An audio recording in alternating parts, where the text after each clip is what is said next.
Now, Manny has a lot of experience, at the highest level and competing at the highest level. And that makes this that much more interesting. But like I said before, there's no blueprint on how to beat Floyd Mayweather, and he can tell you that himself. It's gonna have to take the whole room together. You're gonna have to put the whole world in the ring to beat me. I'm the best.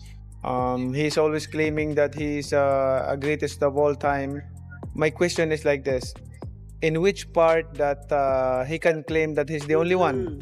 Diba? He's the only one. Why? He cannot claim that he's the only undefeated fighter, which is maraming nag-retire na undefeated, more than 15. I don't think Floyd will ever be a stationary target. I think Manny knows that. I don't think Floyd by any means is an easy fighter, or an easy opponent.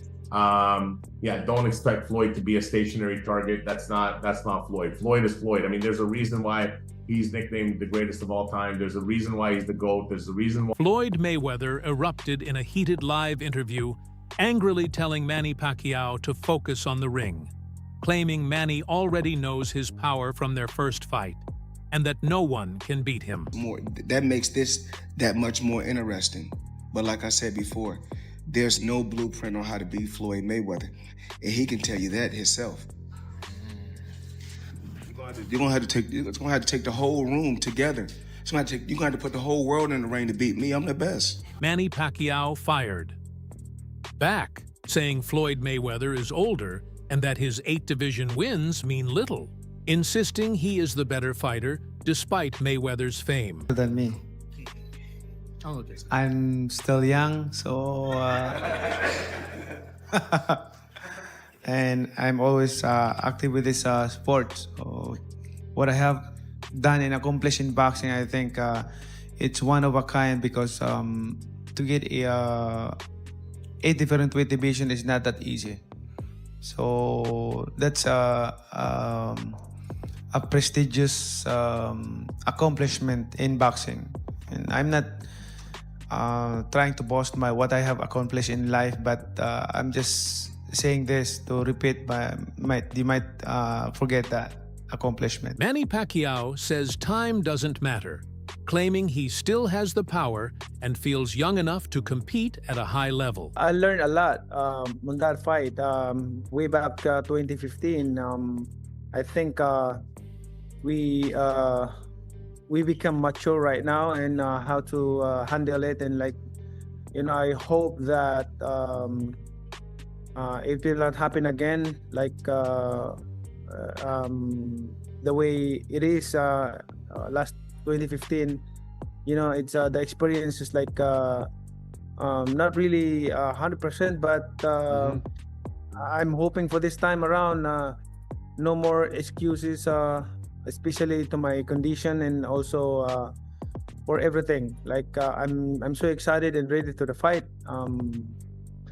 Although before he wants an exhibition with me, but I disagree, and I don't want to fight with exhibition with him. I want to fight a real fight. Manny Pacquiao's trainer says Floyd Mayweather's 50-0 record is irrelevant, pointing out that he hasn't fought in years, while Pacquiao recently faced Mario Barrios. Very talented. He's not 50-0. He was, when he stopped out of boxing, he was 48, no? 47? Well, Bruto and McGregor and Bruto was the last McGregor year. doesn't count. Then he fought the Thai guy. Some guy had no fights. No. That doesn't count. That wasn't part of the 50. What's part of the 50?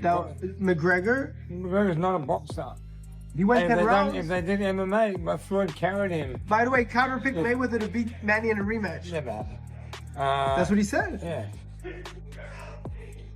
Never happened. Conor like that. It's not MMA. Conor's not a boxer. He's the MMA guy.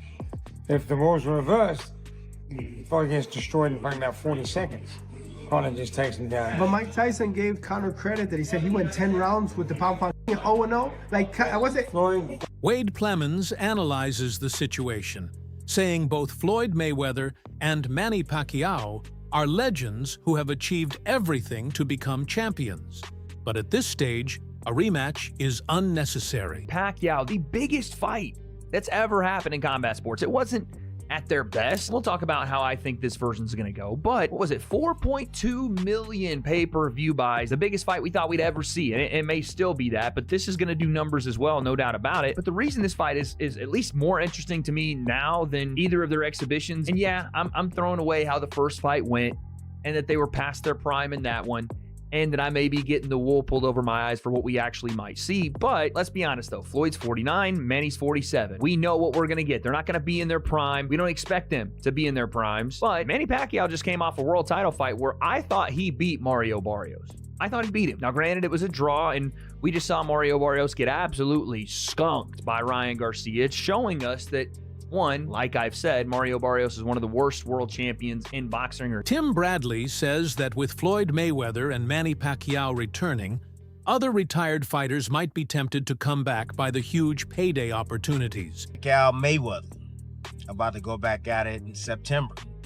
So a lot of guys coming out of retirement getting that Netflix money. Netflix is willing to pay for content, man, especially if you're popular. You know, they did Jake Paul. Jake Paul opened his damn door. Gotta give it up for him. He opened his door.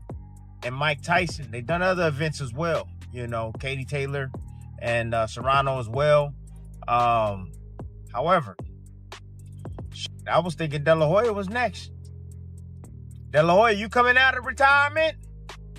Clap back Thursdays. Nah, bring your ass out of retirement, big dog, for real. You and Tito. Tito to the dad. Tito to the dad. Yeah. Manny Pacquiao Promotions. CEO shuts down critics, saying both legends know their worth. Netflix offers a massive purse, and their peak condition makes the rematch justified. Let's just say if you know what they're worth, and they know what they're worth, and they know the numbers they've done before. So if the numbers didn't make sense for either of them, they wouldn't have signed on the dotted line, and we wouldn't be where we are today. Okay, I'll ask one more. Over or under 50 million each? Over. Okay, that's a good benchmark to work with. Yeah. The first fight was billed as the fight of the century, but it failed to live up to the massive expectations, right? Fans were left with a bad taste on. After the fight, Manny said he had a shoulder injury. There were some lawsuits involved. How can this fight be different 11 years later? You know, it's very hard to explain this, but these guys are in better.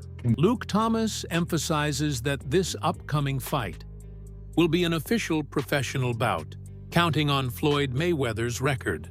Retired undefeated at 50-0, Mayweather could now extend his record, suffer a loss, or even draw. Though he has participated in about 8 exhibition matches since retiring, with a 9th planned against Mike Tyson, this fight is different because it officially counts. Thomas notes that the first Mayweather-Pacquiao fight, despite massive hype, disappointed many fans. Pacquiao blamed his shoulder for the lackluster performance, and the fight fell short of expectations. 50-0. Remember, he retired at 50-0. It is possible he could go either 51-0 or now 50-1, or if it was a draw or whatever. But he's at least putting it up to be part of the professional record. Now, you might say, well, hasn't he been doing a lot of exhibitions since his retirement from boxing? And the answer is yes, about 8 of them or so. I believe he's got, by the way, a 9th coming up in April in the Democratic Republic of the Congo against, of all people, Mike Tyson. Also, just as a fresh reminder, the first fight, I didn't hate it, but a lot of people did. And remember, you'll recall Manny Pacquiao, after the fight was over, blamed his performance on his shoulder. But there was pretty widespread disappointment with just how big the fight was and then how little it delivered. Not necessarily to hardcore fans, although some of that too, but definitely to casual fans. Manny Pacquiao, now 47, recently fought Mario Barrios to a draw, raising concerns about his current competitive level, especially compared to Ryan Garcia, who decisively beat the same opponent. Questions remain whether Pacquiao can still perform at the elite level he once dominated. Meanwhile, Floyd Mayweather's exhibition against Logan Paul in Miami showed his skill and precision remain impressive, but size differences highlight his current physical limits. Both fighters are at different stages. Pacquiao coming off active competition, Mayweather largely retired but still sharp. This professional bout is fascinating and unpredictable, leaving fans and analysts to wonder how age, timing, and conditioning will affect the outcome. I'm not really going to do, I need to know what my limits are here. I'm not really going to go back to doing professional stuff because during that week he was like, oh, I'd fight McGregor again and blah, blah, blah. He kept doing the exhibition thing. Well, now he's going back to the professional side. So let's talk about it. Why is this fight happening? I actually feel like the explanation is basically threefold, with some of that being really kind of sad, but some of it being something we should think about. Reason number one, both of these guys are broke. I mean, the reporting on Floyd recently has been pretty unambiguous. He is in a lot of debt. And despite the fact that he made over $1 billion during the course of his career, and by the way, did that without sponsors, by and large, without sponsors, is a remarkable achievement. I don't know what he's done with his money, but he doesn't have much. Tim Bradley reflects on the unique appeal of high-profile, big-money fights for retired boxing legends, noting that these events create excitement beyond the sport itself. He recalls how a potential rematch between Oscar De La Hoya and Tito Trinidad would instantly capture global attention, driven not just by fan interest but by enormous financial stakes. Bradley points out that payouts for such bouts often surpass what many fighters earn in their entire careers, making the opportunity nearly impossible to refuse. Fans are drawn by nostalgia and star power, while fighters capitalize on unprecedented payday prospects. Even past their prime, the mix of legendary names, curiosity, and huge earnings makes these events irresistible, ensuring strong audience engagement, media attention, and lucrative returns for all involved. Yeah, Tito got Puerto Rico on lock. Imagine Tito Trinidad coming back and your old ass Oscar De La Hoya that still got that damn left hook. Yeah, man. Hey, they paying for content, and I'm talking about gravy. Big money. Big money. Hey, yeah, more money you ever made in one night in your career, Oscar De La Hoya. Anyways, Tim Desert Storm Bradley. Shit, what else fights we can think of?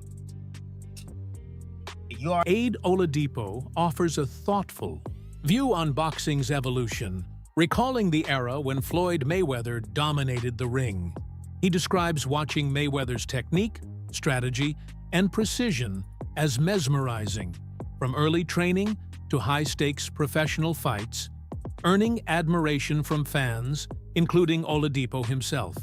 However, he questions the trend of bringing retired legends back, noting that Mayweather will be 49 by his upcoming bout. Oladipo emphasizes that while veterans like Mayweather and Manny Pacquiao remain skilled, boxing's future depends on giving younger athletes the chance to shine. There's Floyd doing that. It was genius. And I fell in love with Floyd. I thought Floyd was just incredible. And then again, he got in the ring and it was fantastic. But that was then. This is now. Like, when's it gonna stop? When are we gonna stop rolling out these old timers? And Floyd is an old timer, people. I think he's gonna be 49 by the time this fight rolls around. When are we gonna stop wheeling them out? Like, let it go. Let the youngsters come through and let them take the shine. Like, it's just getting, honestly, it's getting crazy. And I say all this, I will watch it. Of course I will watch it because I'm a big Floyd fan and a big Manny Pacquiao fan. But like, the youngsters need their time to shine now. We've got a good group of youngsters. I was in Vegas to watch Ryan Garcia. I looked around the ring. I saw Shakur Stevenson. I saw Keyshawn Davis. I saw Devin Haney, Teofimo Lopez. Like, we've got a good bunch. Aid Oladipo acknowledges his admiration for both Floyd Mayweather and Manny Pacquiao, recognizing their legendary status and enduring skills. Still, he stresses that boxing's future depends on giving younger fighters the spotlight they deserve. Oladipo argues that bringing back retired legends is unnecessary, even when champions like Pacquiao remain in remarkable condition, as seen in his recent draw against Mario Barrios. While nostalgia and star power captivate audiences, he emphasizes that the sport must evolve, prioritizing the development and exposure of the next generation to showcase their skills, grow boxing, and sustain fan interest, rather than relying repeatedly on past icons. Great shape, right? We saw him against Mario Barrios. I mean, he could have been a world champion. We haven't seen Floyd for a while. Obviously, he's been doing these exhibitions. He always looks in shape, but I guess there's in shape, and who am I to say this to Floyd? There's fight in shape. I don't know if this fight's going to be a 6-rounder, an 8-rounder, a 10-rounder. I don't know what size gloves they're using. I don't know, man. Honestly, I don't know, people. I don't know. It is what it is. Look, maybe I'm putting too much stock into it. Let them just have their fight. Again, I do want to know what's going to happen with Provodnikov, Pacquiao. I'm guessing that probably is cancelled. Like, if you're Pacquiao, why on earth would you fight Provodnikov when you've got the Mayweather check waiting for you? And if you're Mayweather, same thing. Why would you fight Mike Tyson in the Congo when you got the Pacquiao? Henry, the boxing analyst, examines Floyd Mayweather's post-retirement career, focusing on his recent exhibition bouts and public activities. He notes that in August 2024, Mayweather returned for a second exhibition, dominating from start to finish, though the fight offered little excitement beyond a brief referee switch. Henry emphasizes the unpredictable and often gimmicky nature of these exhibitions, questioning why a fighter who retired undefeated at 50 and earned nearly $1 billion would continue participating. While Mayweather's skill and legacy remain undeniable, Henry suggests that constantly engaging in such spectacles risks diminishing the historical impact of his achievements, highlighting the tension between entertainment, financial gain, and preserving a legendary career in the ring. Now, for the out-of-the-ring stuff, the stuff that kind of gives us a bit more of an indication as to what the hell has been going on with Floyd Mayweather. Why somebody who retired at 50-0, having beaten many of the greatest fighters of his era, has felt the need to continue competing in these gimmicky exhibition bouts. And especially given the fact that I think Floyd Mayweather made close to $1 billion in his career. I mean, his career earnings are absolutely insane. His activities since then almost feel kind of demeaning to his legacy, I suppose you could say. Well, I can tell you that I did a little digging, and actually there are a number of lawsuits that are currently active against Floyd Mayweather Jr.'s name, and they're worth a significant amount of money. From controversies around endorsing certain cryptocurrencies to... Henry offers a detailed perspective on Floyd Mayweather's life after the ring, highlighting financial and legal complications in his post-retirement career. Mayweather faces multiple lawsuits over unpaid luxury items, apartment rent, and disputed cryptocurrency endorsements, some involving millions of dollars, with none fully resolved. In 2026, he also filed a $340 million lawsuit against Showtime, alleging misappropriation of his fight earnings. Henry emphasizes that while Mayweather's in-ring accomplishments remain legendary, these legal battles and ongoing exhibition fights complicate his legacy. His post-retirement career illustrates that even the most celebrated athletes face challenges and scrutiny outside their sport, leaving fans and analysts debating the impact of these decisions alongside respect for his historic achievements. Against him. There's no record of some kind of settlement, and as far as I know, a lot of these are ongoing. To add to that, Mayweather even lodged his own case against Showtime, and he did that this year, reportedly seeking damages of $340 million. And the allegation there is apparently there's been a misappropriation of his fight earnings. Interesting that he's waited until 2026 to lodge this kind of legal case. Now look, at the very least, we know there are allegations out there that he hasn't been paying for a lot of the things that he needs to live his lavish lifestyle. Now let's suppose that they're true. Why would one not pay for the things that they've been purchasing? Well, usually it's because you don't have the money, but you want to sustain your high net earning individual high wealth lifestyle. And so Mayweather lodging that legal case, it does sort of make you think with the timing of it, perhaps he expects to... That's it for today's video. Stay tuned for more. Until next time.